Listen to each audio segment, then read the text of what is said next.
안녕하세요. 저는 인생을 살면서 단 한 번도 누군가에게 제 삶을 기대고 싶다는 생각을 해본 적이 없었어요. 어렸을 적부터 항상 제가 듣던 말은 절대 남을 믿지 말라는 단어였죠. 험난한 세상 속에 홀로 살아간다는 건 정말 쉽지 않았어요. 그리고 언제나 저에게 접근해 오는 사람들과 거리를 두고 가까이 하지 않았습니다. 어렸을 적부터 매일 반복해서 들어온 아무도 믿지 말라는 말이 저를 너무 외롭게 만들었고 지쳐가기 시작했어요. 다른 사람들은 모두 행복해 보이는데 저는 불행해 보였습니다. 태어났을 때부터 제 인생은 남들과는 달랐거든요. 6명의 엄마가 있었고 그 엄마의 비위를 맞춰주기 위해 온갖 재롱을 다 부리면서 그곳에서 살아남았습니다. 그래야 이쁨을 받을 수 있고 제 입에 들어오는 간식을 얻을 수 있었거든요. 남들처럼 정상적인 가정 속에서 하나뿐인 엄마와 아빠의 사랑을 받으면서 살고 싶었지만 저를 태어나게 해주신 분은 곁에 없었고 말을 듣지 않거나 마음에 들지 않는 행동을 했을 때는 먹을 걸 주지 않았던 고아원 엄마들의 보살핌을 받으면서 그곳에서 살아남았습니다. 그리고 저는 어느덧 고아원에서 나와 사회인이 되어 있었네요. 세상 살기란 정말 쉽지 않았고 열심히 일을 했지만 받지 못하는 경우도 몇 번 있었습니다. 고아원에 나왔다고 해서 저를 불쌍히 여겨주거나 잘해준다고 일 시켜놓고 월급날이 되면 변해버리는 사장님을 몇 번 겪게 되다 보니 고아원에서 매일 들었던 말이 생각이 나더라고요. 절대 사람은 믿으면 안 된다는 걸 뼈저리게 느낄 수 있었죠. 그때부터 독하게 살아오면서 제 자신의 발전을 위해 나아갔고 할 수 있는 것을 찾다 보니 간호조무사 자격증을 취득하게 되면서 병원에 취직까지 할 수 있었습니다. 그렇게 제대로 된 첫 직장에서 받는 대우는 확실히 아르바이트와는 너무 달랐어요. 함께 일하는 직원분들 또한 저에게 너무 잘해주셨고 앞으로 좋은 일들만 생기길 원했습니다. 하지만 시간이 지나면서부터 거의 모든 업무를 저에게 전가시켰고 직원분들 사이에서도 따돌림 같은 게 있더라고요. 몇 명 되지도 않는 사람들끼리 함께 어울리며 잘 지내면 좋은데 그 안에서도 편을 가르고 마음 맞는 사람들끼리만 어울리는 모습을 볼 수 있었습니다. 그리고 제일 고참이었던 분은 제가 젊다는 이유 하나 때문에 부당할 정도로 많은 것들을 시켰어요. 결국 참다가 불만을 가지면서 병원에서 소란이 일어났고 수습생이 나이도 어린데다가 개념 또한 없다면서 제일 고참 분이 난리를 치는 바람에 결국 자격증을 취득하고 처음으로 취직한 병원에서 나오고 말았네요. 솔직히 오랜 시간 꾸준하게 다닐 수 있을 거라 생각했었는데 제가 알지 못했던 또 다른 세계가 있었고 이런 과정들을 부딪히며 배워가면서 다른 병원에서 조무사로서의 시작은 좀 더 수월할 수 있었네요.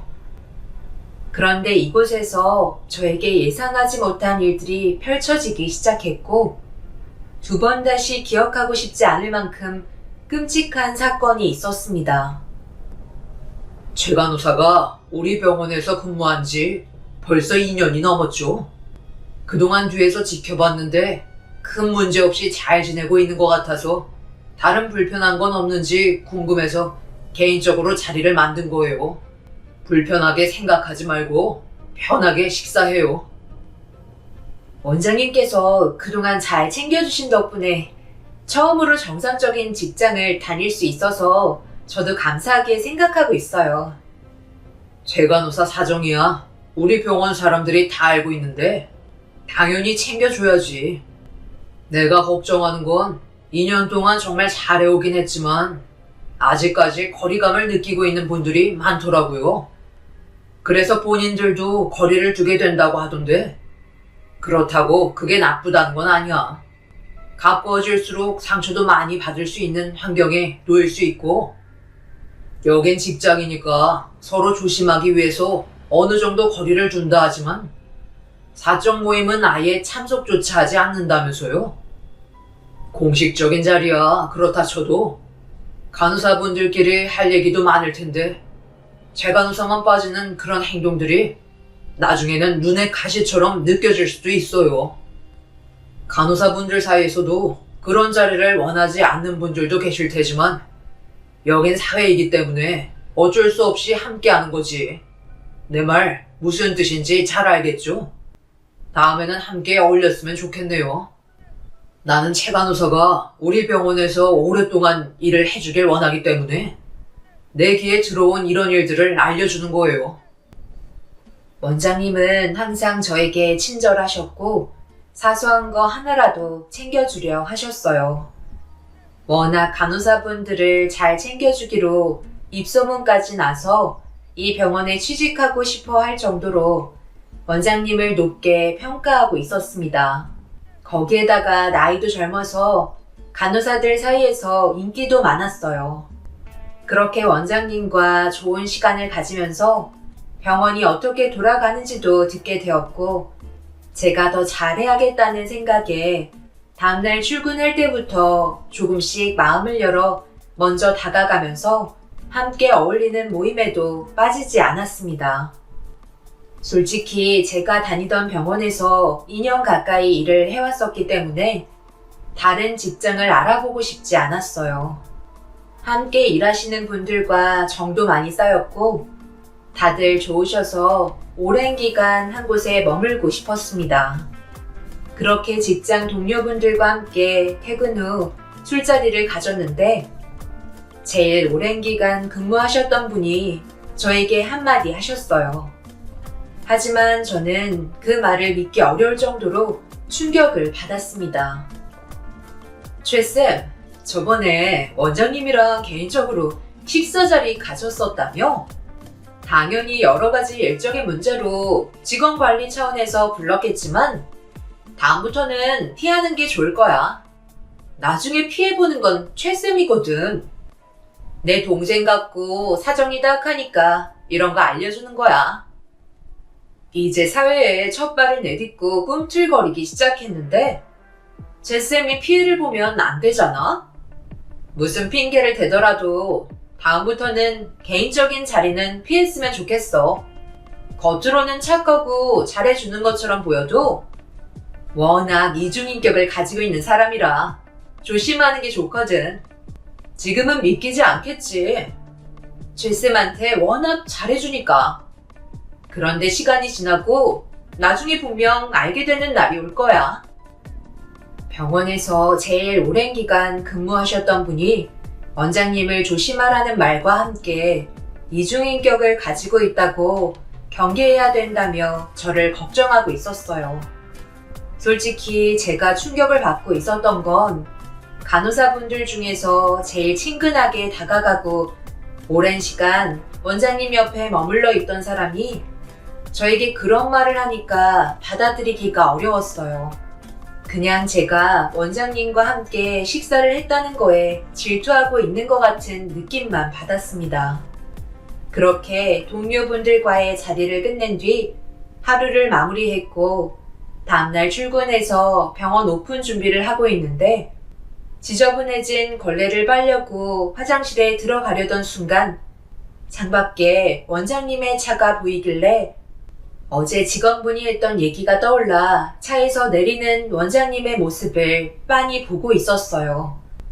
그런데 조수석에서 누군가 내렸고 그 모습을 보곤 깜짝 놀랐습니다. 원장님 차에 타고 있던 사람은 저에게 가까이 하지 말라고 경고했던 그 동료 직원이었어요. 그리고 원장님이 내민 손에 동료가 손을 내밀어 잡은 뒤 건물 안으로 같이 들어왔네요. 너무 충격적인 모습이라 당황을 했었는데 저 말고도 다른 간호사 동료분들이 그냥 모른 척 하라는 말을 흘리면서 지나갔어요. 그리고 엘리베이터에서 내리는 두 분을 멍하니 바라보고 있는데 원장님이 저에게 먼저 인사를 건넸고 그 동료는 건물 밑에서 만나 같이 올라왔다며 저에게 거짓말을 하고 있었어요. 저는 그때 인생을 살면서 처음으로 바람피는 장면을 목격하게 되었네요. 원장님은 결혼하신 분이라 가정이 있었는데 대놓고 다른 여자를 만나고 있다는 게 너무 큰 충격으로 다가왔었습니다. 모임에서 저에게 했던 말들은 원장님 근처에 얼씬도 하지 말라는 경고적인 메시지였던 거였죠. 이런 사실을 알고 난 뒤부터 두 사람을 멀리하게 되었어요. 그리고 병원에서 근무하는 게 불편해지기 시작했죠. 다른 간호사분들이 그냥 모른 척하면 된다고 했지만 가끔 병원에 사모님이 아이들을 데리고 오는 모습을 보고 있는데 그 가족분들이 너무 불쌍해 보였어요. 분명 저는 삼자 입장이기 때문에 남의 가정사에 참견하면 안 된다고 생각했지만 매번 병원에 오실 때마다 저희 간호사분들을 위해 맛있는 간식들을 챙겨오시던 사모님께 미안한 마음이 들기 시작했어요. 더군다나 원장님과 바람을 피우고 있던 동료와 사모님은 꽤 친해 보였어요. 그래서 이건 아니다 싶어 사모님께 이런 사실을 알려야겠다 생각이 들었고 그때부터 제 눈에 바람 피우는 장면들이 포착이 되면 무조건 증거물들을 남겨두었습니다. 그렇게 꽤 많은 증거물을 모아두면서 기회를 엿보고 있는데 수건을 햇볕에 말리려고 옥상으로 들고 올라가 문을 여는 순간 원장님과 동료의 애정 행각을 보게 되었고 엄청난 충격과 함께 현장을 핸드폰에 담고 있었어요. 나중에 다시 와야 할 것 같아 바닥에 있는 수건을 들어 몸을 돌리자 제 앞에 어떤 분이 저를 노려보고 있었습니다. 뭘 놀라고 그래요? 도둑고양이 마냥 여기에 숨어서 핸드폰으로 뭘 촬영하고 있었던 거예요? 옥상에 누가 있어요? 아니요. 그냥 풍경이 너무 좋아서 잠깐 사진 촬영한 건데요. 그런데 여긴 외부인 출입 금지 구역인데 어떻게 올라오신 거예요? 당연히 내가 주인이니까 올라온 거지. 이 병원 건물을 관리하고 있는 사람이 나예요. 잠깐 비켜봐요. 옥상에 뭐가 있나 좀 봐야 되겠네. 좋은 풍경을 찍고 있었네. 남의 사생활인데 함부로 촬영하면 되겠어요? 내 아들은 저기서 지금 뭐하고 있는 거야? 아들! 김 원장! 너 당장 이리 안 와? 내가 병원에서 그러지 말라고 얘기했었지? 원장님 어머님은 저를 노려보고 있었고 급하게 몸을 돌려 병원으로 들어왔어요. 그리고 제 핸드폰에 가지고 있던 파일들을 급하게 다른 곳으로 옮긴 뒤 아무 흔적도 남기지 않았습니다. 그리고 잠시 뒤 원장님이 먼저 들어오셨고 뒤이어 동료가 뒤따라 들어왔어요.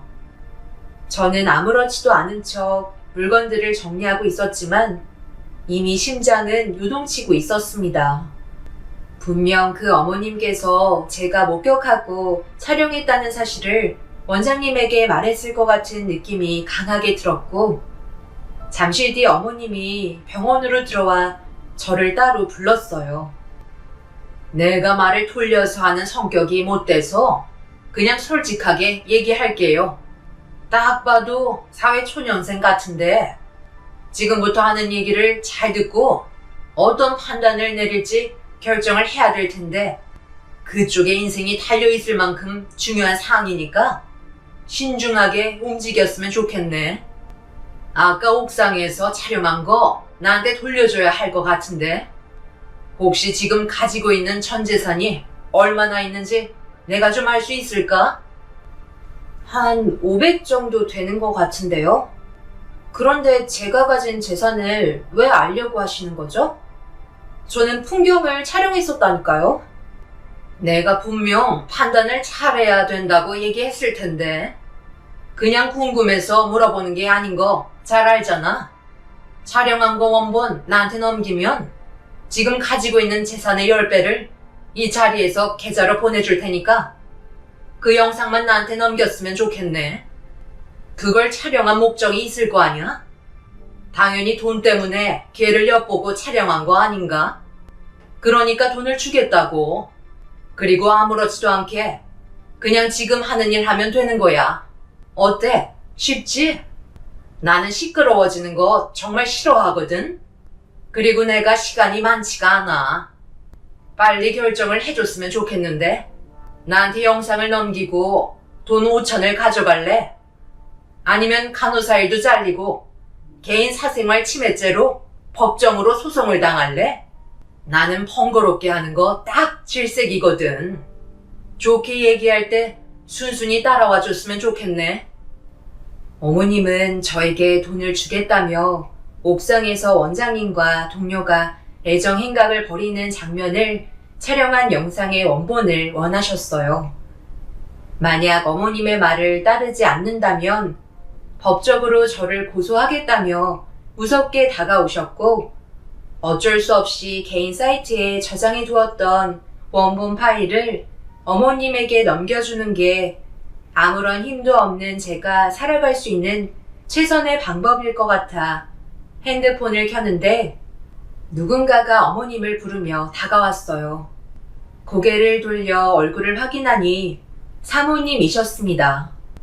그리고 저와 어머님의 분위기를 살피면서 무슨 일 있냐고 물어보는 말에 어머님은 아무 일도 아니라며 일을 너무 열심히 하길래 격려 차원에서 차 한 잔 사주고 싶은 마음에 불렀다고 거짓말을 하고 계셨습니다. 사모님은 갑자기 제 옆에 앉더니 저에 대해 잘 알고 있다며 젊은 나이에 고생한다고 좋은 말을 해주셨어요. 나는 좀 더 대화 좀 나누고 일어날 테니 볼일 다 봤으면 그만 들어가 봐라. 애들도 차에 있을 거 아니야? 오늘 제가 일이 좀 바빠서 저희 엄마가 애들을 돌봐주고 계세요.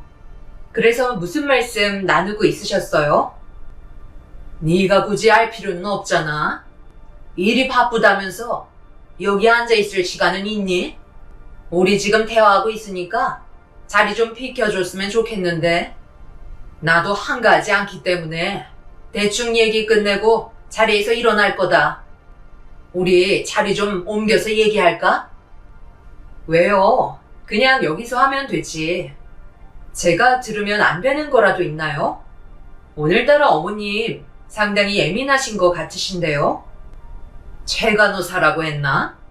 그동안 고아로 살아와서 많이 힘들었다고 우리 김 원장에게 들었었는데 나중에 식사 자리 초대할 테니 우리 가족이랑 저녁이나 함께하면 좋겠네.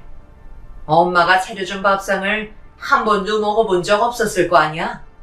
최간호사도 지금은 곁에 없지만 엄마의 뱃속에서 태어난 귀한 몸이잖아. 이 정도는 해주고 싶어서 초대하는 거니 이번 주말에 김 원장과 시간 내서 함께 오면 좋겠네. 그럼 나는 다음 약속이 있어서 먼저 일어나 볼 테니 그때 못했던 얘기 다시 하자고. 어머님은 저에게 절대 제 옆에 앉아있는 사모님한테 아무것도 얘기하지 말라고 눈빛으로 모든 걸 다 말하고 계셨어요. 제가 가진 영상을 사모님께 보여드리는 순간 모든 삶이 무너질 것만 같아 두려움이 느껴졌고, 어머님이 밖으로 나가시자마자 저도 곧바로 자리에서 일어났습니다. 그러자 저에게 말을 붙여왔고 사모님은 제가 겪고 있는 상황을 전부 다 알고 계셨어요. 저한테 고개 돌리지 말고 짐 챙기는 척 하면서 제 말을 들어요. 분명 창가에서 어머님이 아마 최간호사를 지켜보고 계실 거예요. 분명 어머님께서 문제가 되는 상황이 있었기 때문에 그걸 처리하기 위해 따로 불렀겠죠. 그리고 최간호사가 가지고 있는 걸 얻기 위해 돈을 요구하셨을 테고요. 어머님이 평소에 약자들을 상대할 때 쓰는 방법이긴 한데 돈을 받는다고 해서 삶이 보장이 되지는 않아요. 결국 돈 받은 사람이 불행해지게 다른 조치를 취하시더라고요. 그러니 제 말 잘 들어요. 어머님이 따로 부르신 이유가 김 원장님과 관련되어 있나요? 그리고 그게 여자 문제이면 테이블 위에 있는 커피를 들고 가면 되고, 그렇지 않다면 두고 가면 될 것 같아요. 그리고 웬만하면 어머님이 하자는 대로 움직이는 게 좋을 거예요. 워낙 성격이 불같으셔서 어떤 돌발 행동을 하실지 모르거든요. 나중에 제가 따로 연락을 드리도록 할게요. 저는 짐을 챙기는 척 하면서 사모님의 말을 듣고 있었고, 저에게 던진 질문에 답을 해드렸어요. 여자와 관련된 문제라며 테이블에 있던 커피를 들고 병원으로 향했습니다. 정말 소름이 돋았던 건 카페를 나가려는 순간 원장님의 어머님께서 저를 노려보고 계셨어요. 그때 등에 식은땀이 날 정도로 무서웠고, 차라리 일을 그만두는 게 좋을지도 모른다는 생각이 들었습니다. 그리고 원장님과 어머님이 대화를 주고받으셨는지 저를 유심히 지켜보고 계시더니, 퇴근하는 날 원장님은 다음날 저녁에 연락할 테니 약속 장소로 나오면 될 것 같다는 한마디를 던진 뒤 집으로 돌아가셨고, 결국 다음날 저녁에 약속 장소로 나가 원장님의 차에 올라타고 말았습니다. 원장님은 어머님 댁에까지 가는 동안 긴장을 풀어주려 하는 건지 쉬지 않고 말을 붙이셨어요. 그런데 왜 이런 삶을 살고 있는지 정말 진지하게 여쭤보고 싶었네요. 하지만 섣불리 행동했다가 되려 제가 피해를 볼지 모른다는 생각에 최대한 침착하게 행동을 했고, 그렇게 어머님 댁에 도착을 하게 되었어요. 원장님을 따라 현관문에 들어선 순간 저를 반겨주셨고 분위기 좋게 상황을 이끌어 가셨어요. 하지만 무슨 얘기를 하실지 몰라 음식이 코로 들어가는지 입으로 들어가는지 모를 만큼 정신이 없었고, 잠시 뒤 원장님이 화장실 좀 다녀오겠다며 자리를 비우자 어머님이 식사를 하시던 도중에 제 옆으로 다가오시며 와인을 좋아하냐고 물어보시길래 많이 접해본 적이 없다고 얘기하자, 어머님 집에는 엄청나게 큰 와인 저장고가 있다며 구경시켜 주겠다고 하시길래 순순히 뒤를 따랐고, 부엌 한편에 문이 하나 있었어요. 그리고 문이 열리는 순간 엄청나게 많은 와인들이 제 눈에 들어왔습니다. 얼핏 봐도 수백 가지의 와인들이 보관되어 있는 광경을 감탄하며 구경하고 있는데, 갑자기 문이 쾅 하며 닫히는 소리가 들렸고 뒤이어 어머님의 목소리가 들려왔어요.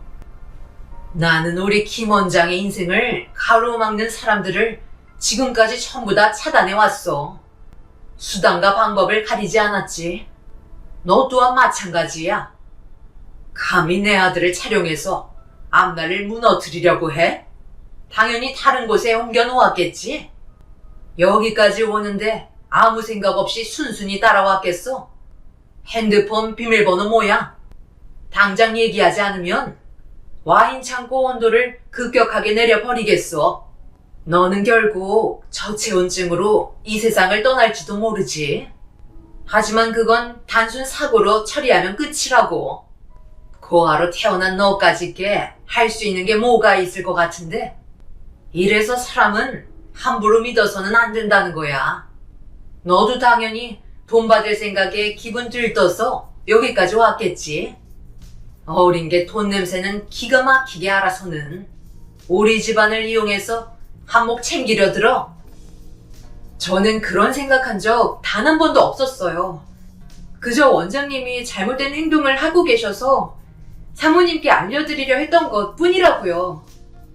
제가 그렇다고 그런 식으로 행동하는 건 옳지 않은 거야. 내가 그동안 얼마나 잘해줬었어.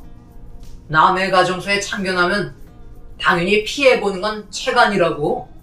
지금 있었던 일은 없던 걸로 해줄 테니까 핸드폰 비밀번호 알려주고 어디에다가 보관했는지 말해주기만 하면 돼. 우리 이러면 안 되는 사이잖아. 평생 내 병원에서 일할 수 있게 보장해주고 월급도 올려줄 테니까 상황을 너무 안 좋게 만들지 않았으면 좋겠어. 솔직히 나는 최 간호사를 마음에 두고 있었다고. 그러니 우리 원만하게 해결 보자. 무슨 말을 하시려는지 저도 충분히 알겠는데요. 이런 식으로 사람을 대하면 되나요? 절대 알려드리지 않을 거예요. 그래? 그럼 어쩔 수 없지. 나는 증거를 없앨 수밖에 없기 때문에 저장고 온도를 내릴 수밖에 없겠네. 버틸 때까지 버텨봐. 처음부터 이런 계획을 가지고 계셨던 원장님과 어머님은 제 가방에 있던 핸드폰의 비밀번호를 알려주면 모든 게 해결된다고 설명했지만 저를 대하는 방식 자체가 틀렸다고 생각했기 때문에 절대 알려주고 싶지 않았었어요. 이렇게까지 문제가 커질 거라곤 전혀 상상하지 못했었습니다. 결국 와인 저장고의 온도는 계속해서 내려갔고 옷을 가볍게 입고 있었기 때문에 체온은 급격하게 떨어지고 있었어요. 그리고 문 밖에서 어머님과 원장님의 대화가 이어졌어요. 너는 왜 이렇게 행동을 똑바로 하지 못해? 내가 병원 내에서는 쓸데없는 문제 일으키지 말라고 얘기했지? 꼬리치는 여자 마다하는 남자가 어디 있어요? 들어오는 거 당연히 받아준 건데 그게 문제라도 된다는 거예요? 그래서 지금 이렇게 중요한 시기에 상황을 크게 만들어? 제가 끝까지 말을 하지 않으면 그땐 어쩔 거야? 저러다 정말 저체온증으로 상태가 위급해질지도 모른다고. 네가 아무리 의사라고 해도 전부 다 살릴 수는 없다는 거 몰라? 원래 사람은 극한까지 가야 정신을 차려요. 자기 목숨이 위태로운데 그깟 사진 몇 장이랑 영상이 중요하겠어요? 네가 계획한 거니까 나는 어떻게 돼도 책임 못 진다. 지금 며느리가 우리를 벼르고 있다는 거 너도 잘 알지? 요즘 들어 움직임이 심상치 않다. 처신 차라고. 만약 네가 다른 여자를 만나고 있다는 걸 알게 된다면 우리 집안은 끝이라고.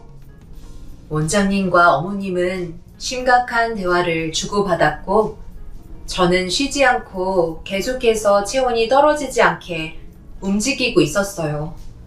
원장님은 그만 핸드폰 비밀번호를 알려달라고 얘기했지만 저는 절대 입을 열지 않았고 계속해서 버티고 있었는데 잠시 뒤 저장고 벽 쪽에서 누군가 쿵쿵 두드리는 소리가 들려왔어요. 소리가 나는 쪽으로 걸음을 옮기니 어둡게 선팅이 되어 있는 작은 환기구 같은 창문 하나가 있었고 창문을 여는 순간 방범창 사이로 사모님의 얼굴이 보였습니다. 그리고 건장한 남자분들이 방범창을 뜯었고 저는 사모님의 도움을 받아 빠져나올 수가 있었습니다. 사모님은 저에게 고생했다며 담요를 덮어준 뒤 안아주면서 저를 부축해 주었어요. 그리고 방범창이 뜯기는 소리에 원장님과 어머님이 집 밖으로 뛰쳐나왔고 사모님 곁에 제가 있는 모습을 본 두 사람은 경악을 하고 말았습니다. 어머님은 말을 더듬으면서 천천히 다가오시더니 사모님께 모든 걸 설명하겠다고 사색이 된 얼굴로 불안해하셨고 저는 옷 단추에 있던 소형 카메라를 풀어 사모님께 건네드렸어요. 그 안에는 집에 들어오면서부터 와인 저장고에서 빠져나올 때까지 모든 상황이 담겨 있었고 남자 한 분이 소형 카메라를 건네받아 노트북에 연결을 시켜 확인하는 순간 두 분은 용서받지 못할 행동들이 재생이 되고 있었네요. 결국 이 문제는 법적으로 사용이 되었고 그렇게 사모님의 도움을 받아 저에게 했던 몹쓸 행동에 대해 처벌 절차가 진행이 되었습니다. 알고 보니 사모님 집안이 잘 사는 집안이었고 원장님 집안이 얹혀 살고 있는 상황이었어요. 제가 촬영했던 사진과 영상들, 그리고 와인 저장고에서 두 분이 대화 나누었던 녹음된 내용들을 토대로 소송을 걸어 그동안 도움받았던 것들을 전부 다 사모님이 되돌려 가져가셨고, 결국 원장님과 어머님은 쪽박 차는 인생을 살아갈 수밖에 없는 현실을 맞이하고 말았습니다. 그리고 그 동료 간호사 또한 상간녀 소송으로 처벌을 받게 되었죠. 사람 일 한치 앞도 모른다지만 지금은 사모님 옆에서 비서 일을 하며 많은 것들을 누리며 살고 있어요. 사람은 절대 믿지 말라고 어렸을 적부터 들어왔던 기억을 이제는 잊어도 될 것 같아요. 사모님을 믿었고 시키는 대로 움직인 결과 제 삶은 완전히 달라졌습니다. 분명 세상은 아직까지 좋은 사람들도 많다는 걸 이번 일을 계기로 알 수 있었네요. 고아였던 제 삶이 앞으로 행복만 가득했으면 좋겠습니다. 제 사연 들어주신 분들, 오늘 하루도 즐겁게 웃으면서 보내시길 바랍니다. 감사합니다. 안녕하세요. 저는 인여중 장녀인 30대 직장인입니다. 가족들과는 어릴 적부터 사이가 정말 좋았어요. 부모님은 저희가 성인이 되고 난 후로 기촌을 하셨고 지금까지 10여 년간 농사를 짓고 계시답니다. 지역에선 신농작물을 재배하는 농가로 입소문이 났고 농사도 잘 되어서 이제는 좋은 수익을 내고 있습니다. 남편과는 지인의 소개로 만나게 되었습니다. 남편은 제가 만날 당시부터 사업을 하고 있었어요. 연애를 할 당시에 사업을 시작한 지 얼마 되지 않은 상황이었고 경제적으로도 여유롭지 않았어요. 그러다 보니 대부분 연애를 할 때 데이트는 가게에서 했고 저 역시 남편의 일을 도와주기도 했습니다. 그때까지만 하더라도 시댁에서는 저를 정말 좋아하셨어요. 아유, 우리 소연이 없으면 어떻게 가게를 꾸려나가나 모르겠다. 준혁이가 좀 부족해도 소연이가 옆에 있으니까 든든하네. 어머님 감사해요. 저는 준혁 씨가 잘 되면 너무 기쁠 것 같아요. 그래도 이렇게 같이 가게 꾸려나가면서 추억도 쌓고 좋아요. 에휴, 착한 소연이 덕분에 우리 준혁이가 잘 될 것 같구나. 정말 고마워. 그동안 준혁이 혼자 가게 운영하느라 힘들기도 했는데 많이 도와준다며? 그냥 쉬는 날 잠깐씩 도와주는 거예요. 준혁 씨도 열심히 하니 앞으로 잘 될 거예요, 어머님. 저는 정말 열심히 남편의 사업을 서포트했고 좋은 기회로 남편의 사업은 성장을 하게 되었습니다. 시댁 역시 넉넉한 형편은 아니었어요. 그렇지만 점점 남편이 자수성가를 하면서 돈을 많이 벌게 되자 그전에는 좋아하셨던 시댁 식구들도 점점 저를 부족하게 바라보기 시작했습니다. 이전에는 쉬는 날 일을 도와주러 오면 그만해도 괜찮다며 말리기 바빴는데 일이 잘 되자 제가 가서 도와주는 것이 마치 당연한 일인 양 바뀌기 시작했어요. 거기다가 제가 남편에게 매달려 만나는 것처럼 이야기를 했죠. 예, 저기 좀 정리해라. 눈이 있으면 바로바로 보고 정리를 해야지. 바쁜 준혁이가 이런 것까지 신경 써야 하겠니? 아, 네 어머니. 저 아까부터 와서 도와주고 있어요. 바빠서 못 치운 거예요. 에휴, 도와주러 왔으면 도움이 돼야지. 무슨 굼벵이 마냥 이렇게 굼떠? 엄마, 그만해. 소연이 나 도와주러 왔잖아.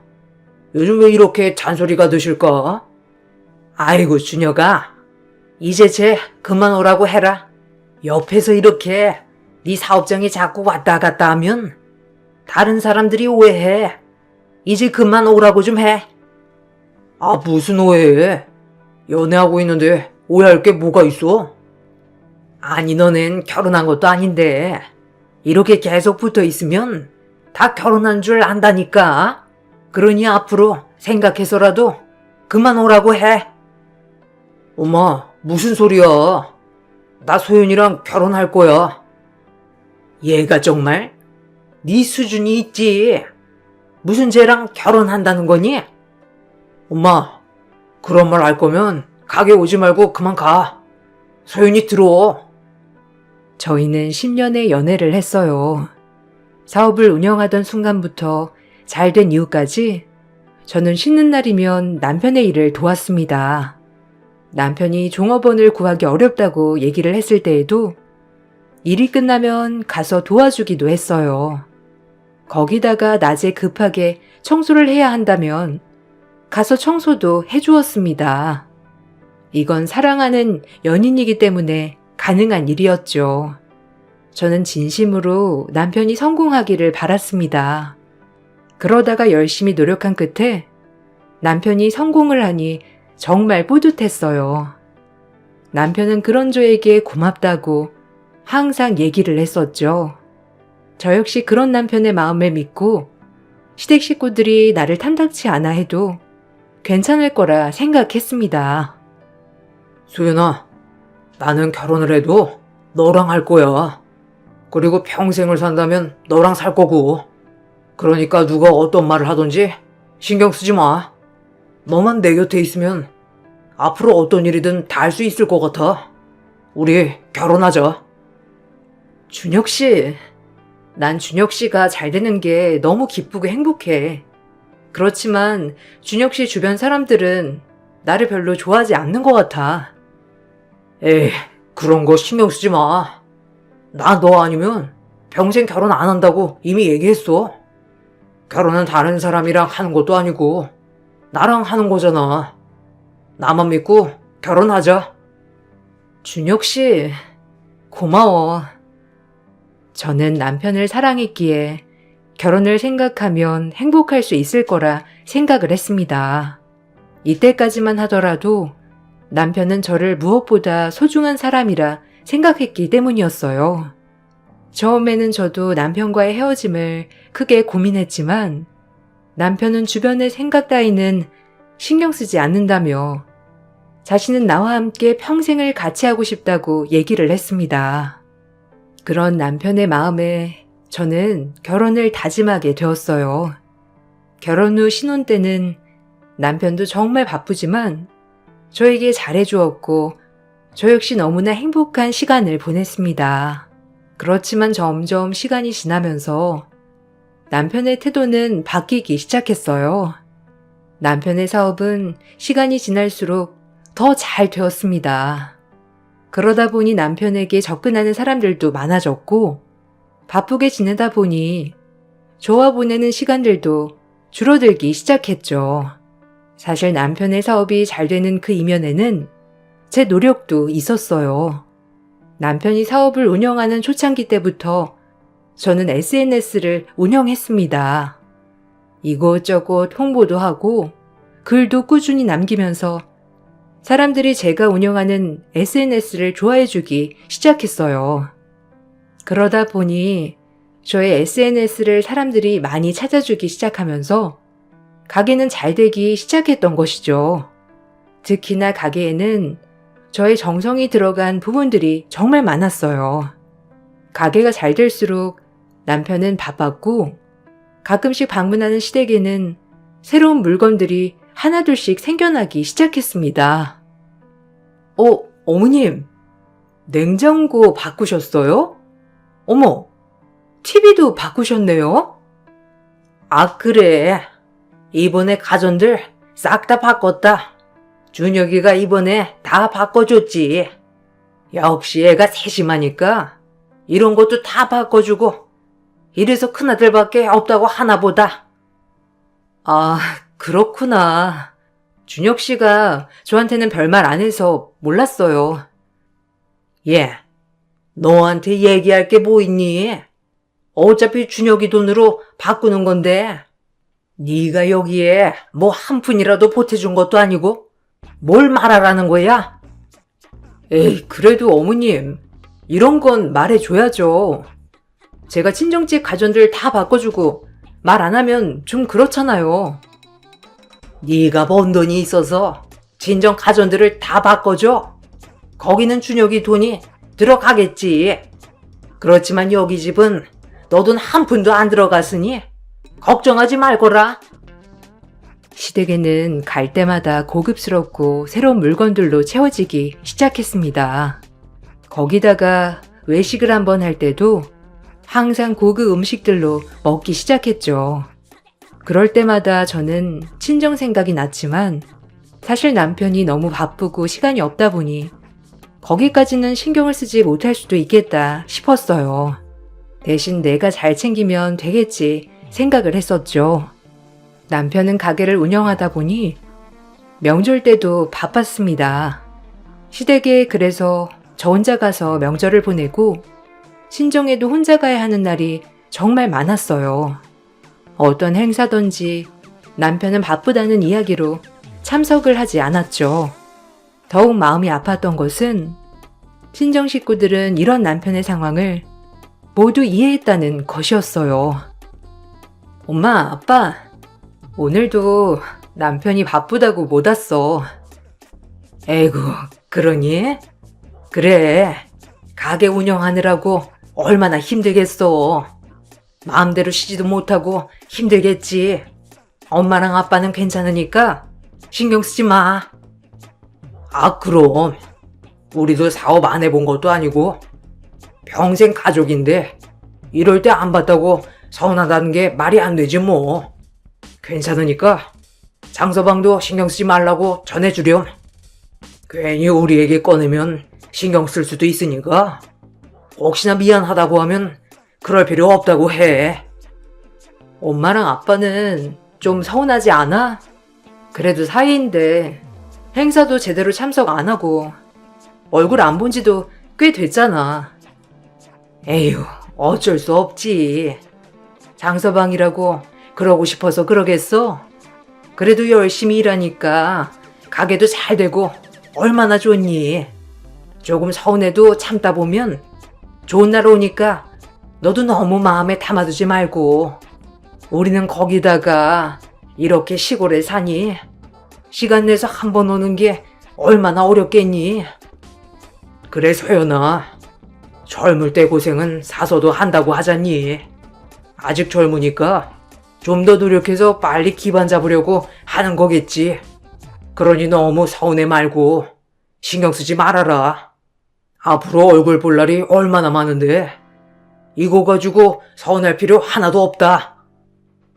친정 식구들은 남편이 어떠한 행사가 있어도 한 번도 얼굴을 비추지 않는 것을 보고 서운할 만했지만 결혼 내내 서운하다는 내색은커녕 오히려 남편을 두둔하고 힘들겠다며 편을 들어주기 바빴어요. 그런 친정 식구들의 모습을 보면서 저는 시댁 식구들의 태도와 너무나 비교가 되어서 마음이 씁쓸했죠. 심지어 친정에서는 남편이 너무 힘들겠다며 몸에 좋다는 영양제도 직접 구입을 해서 제 손에 들려 보내기도 했습니다.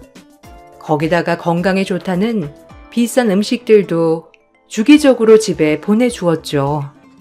그럴 때마다 남편에게 이야기를 해보았지만 생각보다 반응이 시큰둥했습니다.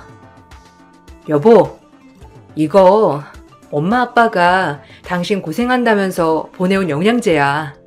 이거 꼬박꼬박 잘 챙겨 먹으면 면역력도 좋아진다고 하니까 아침에 나갈 때 꼭 챙겨 먹고 나가요. 아, 그래? 아, 무슨 이런 걸 또. 신경 안 쓰셔도 된다고 해. 집에 영양제도 많은데 굳이 왜 보내셨대? 그래도 엄마 아빠가 신경 써서 보내주신 건데 연락이라도 한번 해요. 알았어. 다음에 해. 오늘은 좀 피곤하네. 다음에 시간 될 때 전화할게.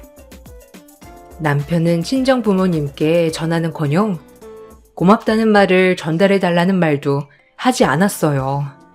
그렇지만 다음날부터 엄마 아빠가 보내주신 비싼 영양제를 꼬박꼬박 챙겨 먹는 꼴을 보고 정말 화가 나기도 했습니다. 그런 남편에게 점점 정이 떨어지는 듯 했어요. 남편은 저와 친정은 관심이 없었고 오로지 가게와 시댁 식구들밖에 몰랐습니다. 심지어 아무리 바쁜 시기에도 시댁에서 무슨 일이 있다고 하면 가게도 내팽개치고 달려갈 정도였죠. 그때마다 가게를 대신 봐야 했던 것은 저였습니다. 당신 오늘 일 끝나고 별일 없지? 별일 없지. 왜? 엄마가 몸이 안 좋대. 병원 가서 링거라도 맞추고 와야 될 것 같아. 나 대신 가게 좀 보고 마감 좀 해줘. 여보, 나 며칠 동안 야근하고 어제는 밤새워서 일 마쳤는데 조금 힘들 것 같아. 그냥 어머님 병원 갔다 오고 마감은 당신이 와서 하면 안 돼? 엄마 병원도 갔다 오고 어떻게 가게까지 가? 당신이 할 수도 있잖아. 이것도 못 도와줘? 여보, 나 주말에 당신 가게에서 내내 일하고 바로 출근했어. 체력도 떨어지고 힘들어. 그럼 엄마 아프다는데 그냥 놔둬? 당신 정말 정없다. 아니, 무슨 말을 또 그렇게 해? 어머님 챙겨드리고 오면 된다고 말하는 거잖아. 알았어. 일단 엄마 병원부터 갔다 오고 상황 보면서 갈게. 알았지? 남편은 어머님이 조금이라도 아프다고 연락이 오는 날이면 가게 일을 뒤로 하고 어머님을 보러 가기 바빴어요. 그 정도로 시댁 식구들에게는 지극정성인 아들이었죠. 더군다나 남편은 가게가 잘 된 것이 어머님의 정성 때문이라고 생각을 했어요. 어머님은 남편이 가게를 오픈한 후에 별다른 관심을 보이지 않았다가 가게가 잘 되기 시작하고 나서부터는 매일 아침 기도를 드리고 있다며 남편에게 말을 했었거든요. 남편은 새벽 기도를 하는 엄마의 정성에 자신이 복을 받는 것이라고 생각을 했어요. 그래서 매번 시댁 식구들이 모여서 밥을 먹을 때마다 남편은 어머님께 감사 인사를 드렸고 어머님은 그런 아들의 모습에 감격하는 일들이 매번 있었습니다. 오늘도 맛있는 밥을 먹게 해주신 어머님께 감사드려요. 엄마 아니었으면 제 가게도 이렇게 잘 되지 않았을 거라 생각해요. 정말 감사해요. 어머, 우리 아들, 내가 한 게 뭐가 있다고 그러니? 그냥 아침마다 우리 아들 잘 되게 해달라고 빈 것밖에 없지 뭐. 아무쪼록 이렇게 아들이 잘 되고 나니 이 엄마 마음은 아무 걱정도 없이 편안하다. 그리고 내 기도만큼이나 우리 아들이 그만큼 열심히 하니까 하늘이 감동한 거지. 이 모든 건 엄마 덕분이에요. 엄마가 기도를 해주셨기 때문에 제가 이렇게 잘 될 수 있었던 것 같아요. 남편은 시어머니에게 고마움으로 전하였고 그런 남편을 보고 시어머니는 감동의 눈물을 흘리는 것이 매 식사 자리의 마무리였어요. 항상 그런 모습을 보다 보니 어느 순간부터는 어처구니가 없더라고요.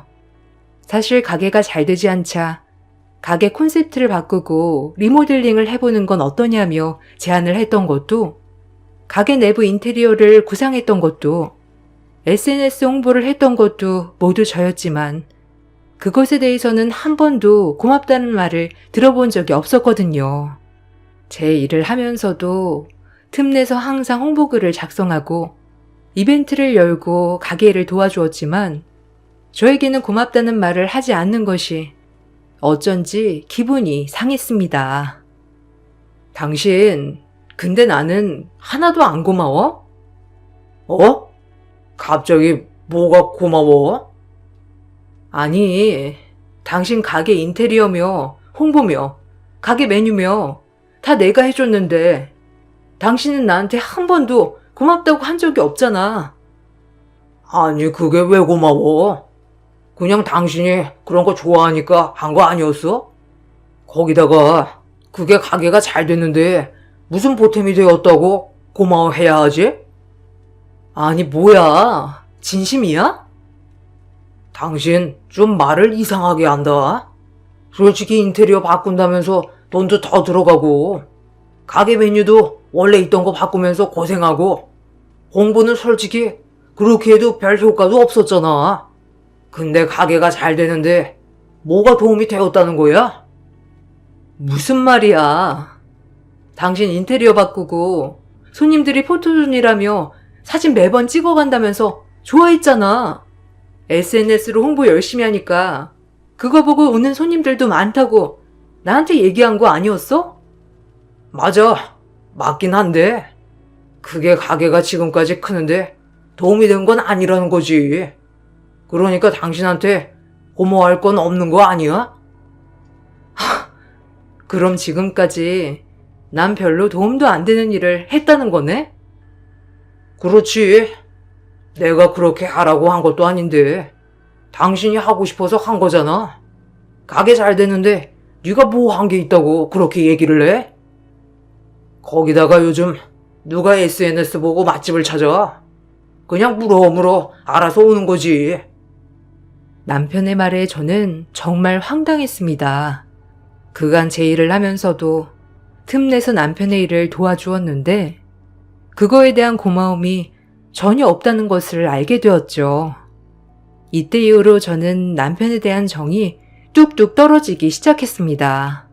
제가 아무리 노력하고 발버둥을 쳐도 남편은 그 모든 것이 시모 시댁 식구들의 노력이라 볼 게 뻔하다고 생각하니 정말 아무것도 하기가 싫더라고요.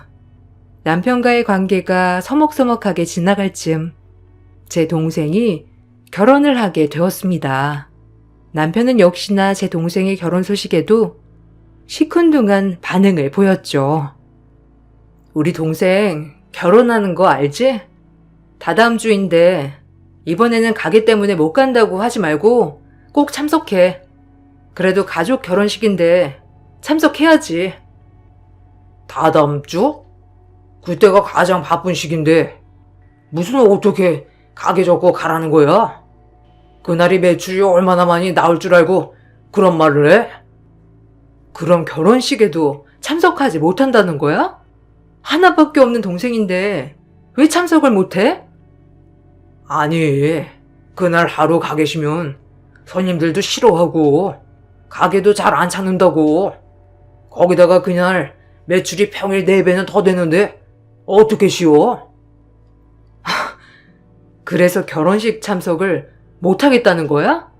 아무리 그래도 결혼식은 참석해야지. 당신 이러다가 우리 엄마 아빠 돌아가셔도 가게 때문에 못 가겠다고 얘기하겠다? 아니 무슨 말을 그런 식으로 해? 솔직히 처제가 나 참석하는 걸 기대하겠어? 언닌 당신이 참석하는 걸 원하지. 그냥 바빠서 못 왔다고 해. 저희는 그 후 냉전 상태로 지내게 되었습니다.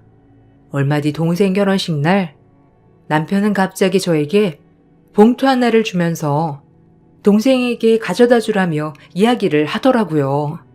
저는 그래도 형부로서 축의금 두둑히 주려고 하나보다 생각을 하고 봉투를 열어보았습니다. 그런데 봉투를 열어보니 그 안에는 이마트 상품권이 있더라고요. 이게 뭐야? 이마트 상품권이잖아? 이걸 왜? 아, 결혼하면 장 볼 일도 많을 거 아니야. 축의금 대신 넣었어. 처제도 좋아할걸? 뭐? 축의금 대신에 이마트 상품권을 넣었다고? 당신 진짜 도라이야? 뭐 도라이? 당신 이게 얼마인 줄 알고 나한테 얘기하는 거야? 이거 무려 10만원짜리 3장이라고. 두 사람이 장 보는데 30만원까지 장 볼 일이 뭐가 있겠어? 이렇게 들어오는 걸로 30만원이나 장 보면 이게 진정한 필요 있는 물건이지 뭐가 문제인데? 세상 천지에 축의금을 상품권으로 한다는 건 듣도 보도 못했네. 당신 진짜 뭐 하자는 거야? 결혼식 참석도 안 하고 거기다가 축의금으로 상품권을 준다는 게 지금 말이나 된다고 생각해? 당신 우리 집을 무시해도 한참 무시했어. 내가 뭘 무시했다는 거야? 가장 실용적인 물건 주는 건데. 처제 사는 곳 바로 옆에 이마트 있잖아. 그러니 거기 상품권 주면 내가 얼마나 처제를 생각했다는 거겠어? 이따위 상품권 필요 없으니까 당장 가지고 가! 저는 남편 얼굴에 상품권을 뿌리고 그대로 결혼식장으로 갔습니다. 남편은 자신의 행동을 반성하기는커녕 상품권을 얼굴에 뿌려갔다는 것에 화가 나 저에게 폭언을 서슴지 않았죠. 남편과의 관계는 그렇게 막장으로 치닫는 듯 했습니다. 그렇지만 이게 끝이 아니었어요. 6개월 후 시동생은 갑자기 혼전 임신으로 결혼을 하겠다고 선언했습니다. 시댁 식구들이 모두 모여 예비 동서를 보게 된 날, 저는 남편의 태도에 정말 있던 정도 모두 떨어졌습니다. 우리 동생이 결혼을 드디어 하는구나. 언제 하는가 나는 정말 기다렸는데. 이렇게 좋은 날 내가 선물 줘야지. 아유, 무슨 선물? 아이고, 또 장남이라고 동생 결혼 선물 준비했는가 보다. 내가 지금 이 상황을 위해서 준비를 했던 게 있지. 바로 전세금 내가 바로 쏜다. 뭐? 전세금? 와, 뭐야 형? 진짜 전세금 해주는 거야? 그럼 내가 전세금 바로 쏜다. 계약하고 계약금 받을 계좌 보내줘. 만변하기 전에 얼른 보내주지. 재수씨, 내가 재수씨 편하게 해줄 테니 걱정하지 말아요. 어머나, 역시 장남밖에 없다. 하나밖에 없는 동생 위해서 전세금까지 해주다니. 정말 엄마는 너무 감동이다. 형, 진짜 형 너무 멋있다. 나 진짜 잘 살게. 형 덕분에 더 잘 살 수 있을 것 같아. 뭘 이 정도 가지고. 좀 더 있으면 집 한 채 딱 해주는 건데. 전세금만 해준다니 뭐 아쉽지. 어머님은 감동을 받아서 우시고 시동생은 형밖에 없다면서 너무 좋아했습니다. 남편은 정말 의기양양하게 시동생에게 전세금을 보내주었죠. 저는 그런 남편의 모습에 황당하고 어이없었습니다. 그날 집으로 돌아온 저는 남편과 크게 싸우게 되었어요. 당신 해도 진짜 너무한다. 내 동생 때는 결혼한다고 마트 상품권 줘놓고서는 당신 동생 결혼한다고 하니까 전세금 3억이나 지원해준다고? 진짜 뭐 하자는 거야? 뭐가 뭐 하자는 거야?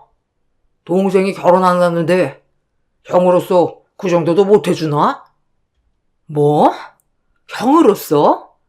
지금 당신 입에서 그런 말이 나올 수나 있는 거야? 왜 이런 말을 내가 못하지? 내가 번 돈으로 내 동생한테 주겠다는데 당신이 뭔 상관이야? 당신 진짜 그 가게 잘 된 게 당신 때문이라고 생각하는 거야? 내가 아무리 가게 일해도 나한테 월급은커녕 아르바이트비도 안 챙겨줬잖아. 가족끼리 무슨 아르바이트비야? 거기다가 가게 잘 되니까 당신도 집 걱정 없이 편하게 사는 거잖아. 그리고 가게 잘 된 거? 나 때문은 아니지. 엄마가 아침마다 기도하고 기도해서 잘 되는 거잖아. 내가 무슨 나 때문이라고 한 적이 있어? 그게 왜? 됐고, 당신 전세금 당신 동생한테도 했으니 나도 우리 동생한테 좀 지원 좀 해줄게. 당신 말대로 당신 돈으로 당신 동생 챙겼으니까 내 동생 내가 챙길 테니 딴 말 하지 마. 에? 그게 뭔 말이야? 당신이랑 나랑 월급이 다른데 어떻게 그 돈을 맘대로 써? 당신도 그렇게 하는데 왜 나는 안 되는데? 안 되지. 너네 집하고는 급이 다르지. 난 그 정도의 급이 되니까 그럴 수 있는 거고, 농사 짓는 처거에 코딱지만한 월급 받는 아내까지 다 감수하고 살고 있는 건데 억울하면 네가 나처럼 벌던가. 남편의 말에 저는 있던 정도 다 떨어졌죠. 더 이상 남편과는 함께 할 수 없다고 이야기를 했습니다. 남편 역시 저처럼 돈만 밝히는 여자와는 더 이상 살 수 없다고 말을 했죠. 아이가 없었던 상황이라 저희는 합의하에 빠르게 이혼을 결정하게 되었습니다.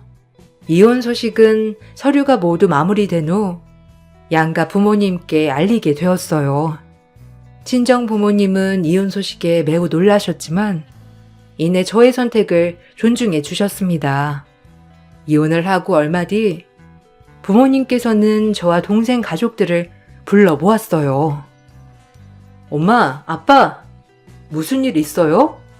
갑자기 왜 다들 모이라고 한 거예요?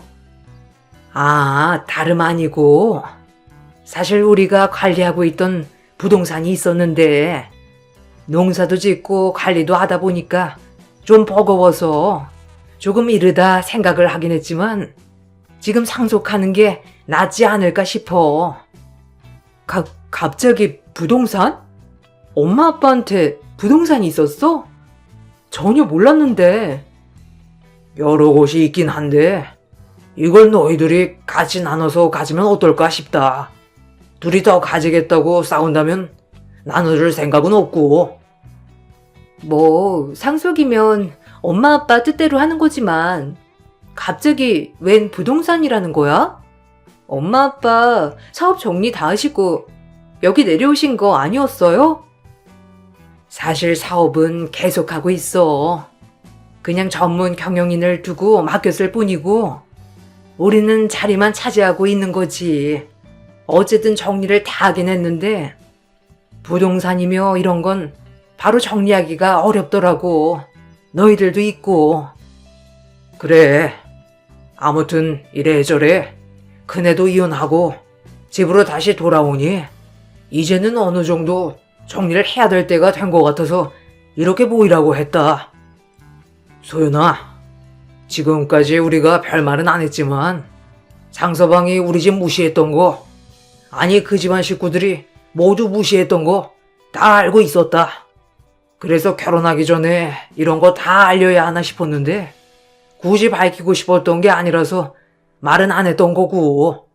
어쨌든 이혼을 했다고 하니 이제는 너에게 넘겨줘야 할 것 같구나. 부모님은 이제 농사에 전념을 하고 싶다고 말씀하셨습니다. 지금 이사 자리에 있는 사업도 완전히 깔끔하게 정리를 하겠다고 이야기를 하셨죠. 부모님은 저와 동생에게 똑같이 부동산을 나누어 주었는데 제가 받은 부동산 리스트를 보다 보니 어디서 많이 본 주소가 있더라고요. 알고 보니 시동생이 전세로 들어간 집 건물이 바로 부모님 명의의 건물이었습니다. 부모님도 그때 동서만 만나서 시동생을 보지 못했는데 결혼식 날 시동생 옆에 계약을 한 세입자가 있어 깜짝 놀랐다고 하더라고요. 말을 하려고 하다가 말을 못했는데 얼마 지나지 않아 제가 이혼을 했던 것이었습니다. 저는 시동생이 입주한 건물의 건물주가 되었죠.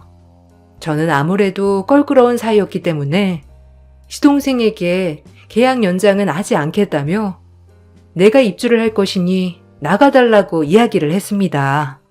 이 소식을 듣고 남편은 저에게 연락을 해 왔었죠. 오랜만이네. 소식 들었어. 동생 사는 곳 건물주가 당신이라고? 들어보니 당신이 입주할 거라고 이번에 나가달라고 했다며? 나 때문이야? 그래. 당신이랑도 좋은 사이는 아니지 않나? 서로 웃으면서 볼 수 있는 사이도 아닌데 그 가족을 내 건물에 두는 건 이상하지.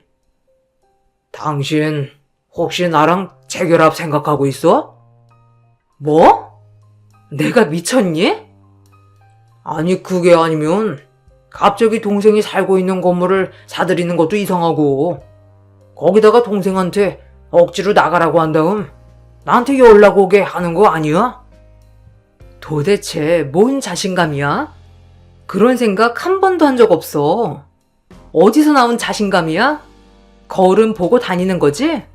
당신이랑은 다시 만나고 싶은 생각 꿈에도 없으니까. 입 밖으로라도 그런 말 내뱉지 마. 불쾌하니까. 남편은 자신이랑 재결합을 하고 싶어서 수작을 부리는 거 아니냐며 이야기를 했습니다. 저는 그런 남편의 말에 어이가 없었죠. 가족들과의 식사 자리에서 이 얘기를 꺼내니 부모님은 굉장히 크게 화를 내셨습니다. 그러더니 운영하고 있었던 회사에 연락을 바로 하시더니 무언가 이야기를 전했습니다. 아빠, 갑자기 어디에 연락했던 거예요? 사실은 우리가 장서방 사업하는 거 지원해주고 있었다. 장서방은 잘 몰랐겠지만 너랑 결혼할 쯤 좀 힘들었잖니. 그래서 너랑 결혼하고 싶다고 말도 하는데 경제적으로 여유롭지 않은 것 같아서 좀 도와주고 있었지. 벌써 몇 년째 지원을 해주고 있었는데 너랑 이혼을 했다고 해서 우리도 어떻게 해야 하나 고민하고 있었단다. 그런데 그따위 전화를 했다고 하니 이제는 지원을 끊어야 할 것 같구나. 뭐? 아빠 그럼 남편이 어디서 지원받고 있다고 한 게 아빠였어? 남편 말로는 자기가 엄청 콘택트해서 지원받은 거라고 하던데. 콘택트는 무슨? 그냥 우리가 지원을 했으면 좋겠다고 하니까 회사 측에서 알아보고 지원을 해준 거지. 그럼 남편 가게도 결국 남편 노력으로 된 건 하나도 없었던 거네? 친정 부모님은 남편이 자신의 가게가 본인과 시댁 식구들 덕분이라고 말했던 사실은 전혀 모르고 있었죠. 그러다 이번 남편이 전화를 해온 사실을 알고 분노를 하시게 되었고, 저는 그동안의 남편과 시댁 식구들의 횡포를 모두 밝히게 되었어요. 부모님께서는 무척이나 분노하셨고 모든 지원을 바로 중단하겠다고 선언하셨습니다. 남편의 가게는 이미 제가 가게 경영에 손을 뗀 이후로 어려워지기 시작했습니다. 그러다 부모님의 지원도 중단이 되며 사업은 점점 망해가기 시작했죠. 그러던 도중에 남편은 제가 가게 경영에 큰 영향을 미쳤다는 것도, 처가댁 부모님의 지원이 있었다는 것도 뒤늦게 알게 되었는지 계속해 연락이 오기 시작했습니다. 소연아, 내가 정말 미쳤었나 봐. 네 덕분에 가게가 잘 되었던 건데 미안하다. 다시 돌아와 주라. 누구세요? 아니, 엄마가 아침 내내 기도해서 잘 된다고 하던 사람 어디 갔어요? 그렇게 내가 했던 것도 알아달라고 할 때는 뻔뻔하게 외면하더니 이제 와서 돌아와 달라고 하니 어처구니가 없네요. 미안해. 나 이제야 다 알았어. 나 잘 되게 하려고 너랑 처갓집에서 지원해준 거 미안해. 이제 알아서 정말 미안해. 내가 잘못했어. 이제야 알았다고? 아니, 그전부터 당신은 알았어. 그런데 무시했던 거지. 급이나 나누면서 우리 집은 당신 집보다 아래라고 생각하면서. 아니, 급이 아래인 집에서 지원해줬는데 그건 자존심이 상하지 않았나 보지? 얼굴에 철면피라도 깐 거야 뭐야? 소연아, 너 그렇게 독한 말 하는 애 아니잖아. 내가 독하다고 하는 거야? 진짜 독한 게 뭔지 모르는가 보다, 준혁씨. 독한 건 준혁씨랑 준혁씨 가족들이지. 고생해가면서 도와줘도 외면하고 무시했던 당신네들이 독한 거라고 알아? 뻔뻔하게 연락하지 말고 그렇게 잘난 사람들끼리 똘똘 뭉쳐서 가게 한번 살려봐. 소연아, 어떻게 내가 가게를 살리니? 지원도 모두 끊기고 거기다가 사람들도 이제는 가게 잘 찾아오지도 않아. 제발 한 번만 도와주라. 내가 왜? 당신한테 도움 받아본 적 없는 내가 왜 도와줘야 되지? 전세금 받았던 시동생한테 도와달라고 하면 되겠네. 그렇지? 이미 여러 번 기회를 줬고 그 기회 다 날려버린 건 당신이야. 내가 당신 곁에 끝까지 있었던 이유는 당신이 잘나서도 아니라고. 그렇지만 아무리 설명을 해줘도 뭐 어쩌겠어? 당신 덕분에 내가 그 끔찍한 곳에서 벗어나게 되었네. 정신 차리게 해줘서 고마워. 그럼 앞으로 다시는 보지 말자. 남편은 가게를 접어야 하는 상황까지 되어버리자 저에게 계속해서 연락을 해왔습니다. 그렇지만 저는 남편의 연락을 차단하고 다시 받지 않았어요. 시댁에서도 저에게 자꾸만 연락이 오는 바람에 전화번호까지 바꾸고 이사도 가게 되었습니다.